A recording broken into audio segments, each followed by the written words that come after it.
Okay, guys, my name is Rick Bass. I'm the Assistant Chief of Operations for the Montgomery County Sheriff's Office. With me today is Captain Holyfield. He's the West Patrol Captain for the Montgomery County Sheriff's Office. John Schmidt, he's our Criminal Investigations Division Captain with the Montgomery County Sheriff's Office. And Paul Haas, he's our Lieutenant over Major Crimes.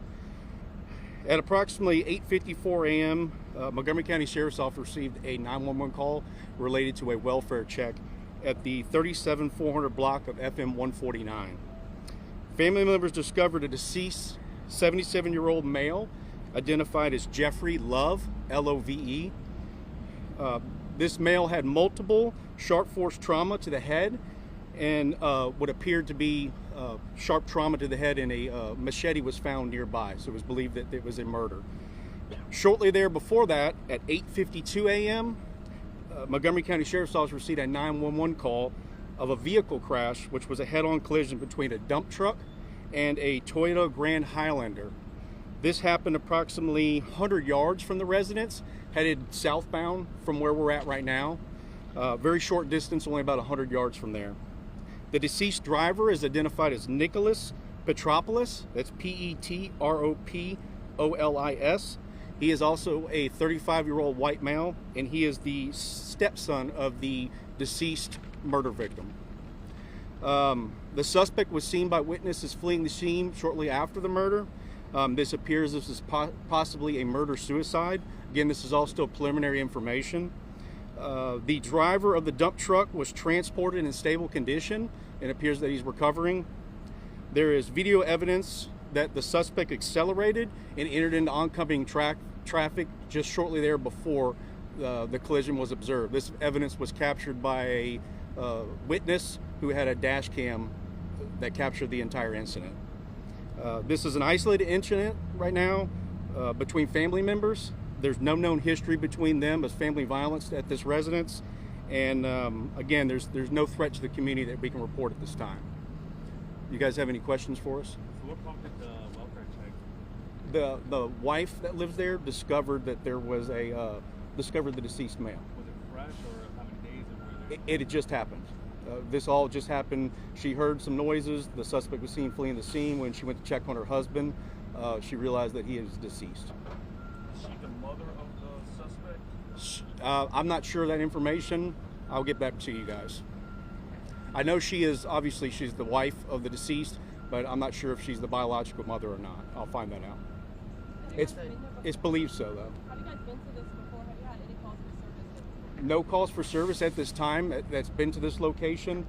There has been a call, but it's unrelated, nothing related to family members. I know you were saying at this point, not really much of a history of family violence. Do we know what exactly prompted this particular attack? I'm sorry, say that one more time, sir? Do you have an idea of what prompted this particular attack today? It's still preliminary and ongoing investigations. We don't really know again, we have detectives on the scene for major crimes. They're looking into it, interviewing witnesses. We don't have any new information at the time to report, but when we do, we'll get it to you guys.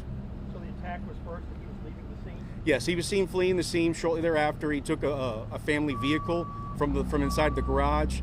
Family members saw this, and again, these two incidents happened within the discovery and the 911 call, and then the vehicle crash happened within 2 minutes of each other.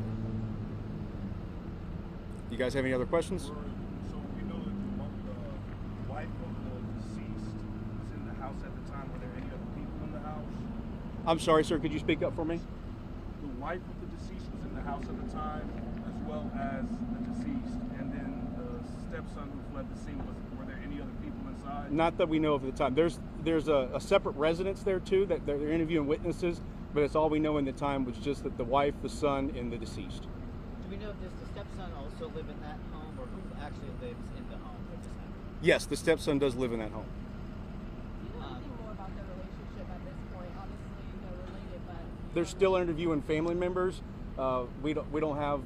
There's no indication that there was any type of toxic relationship between the stepson and the father. Do you know about any history of mental health with the stepson? We don't know. There's nothing that we've reported right now. There is some indications early on that there was a change in his medication that may have altered his mood, but they're still running down that information. The detectives are at the moment. does he have any criminal history? No criminal history by the deceased or the suspect in this case. And the suspect was pronounced deceased as well. Ages on the two? I'm sorry? Ages on the two? The deceased is a 77-year-old male, and the suspect is a 35-year-old male. And just so I'm clear, the dump truck just happened to be involved. No relation at all. Just No relation. He was just driving down the road, headed northbound here on the 149. Is that what we're seeing behind us, the crash? Yes, that's the crash scene behind us is related to this. And again, this road will be probably preoccupied for a little while. We're investigating the crash scene. Montgomery County Sheriff's Office is investigating the crash scene as well as the murder. any other agencies that helped you guys in this investigation? I'm sorry? Any other agencies that No, helped in this? just the Montgomery County Sheriff's Office and the medical examiner's office is here as well too. Thank you guys very much. Appreciate it for y'all's time.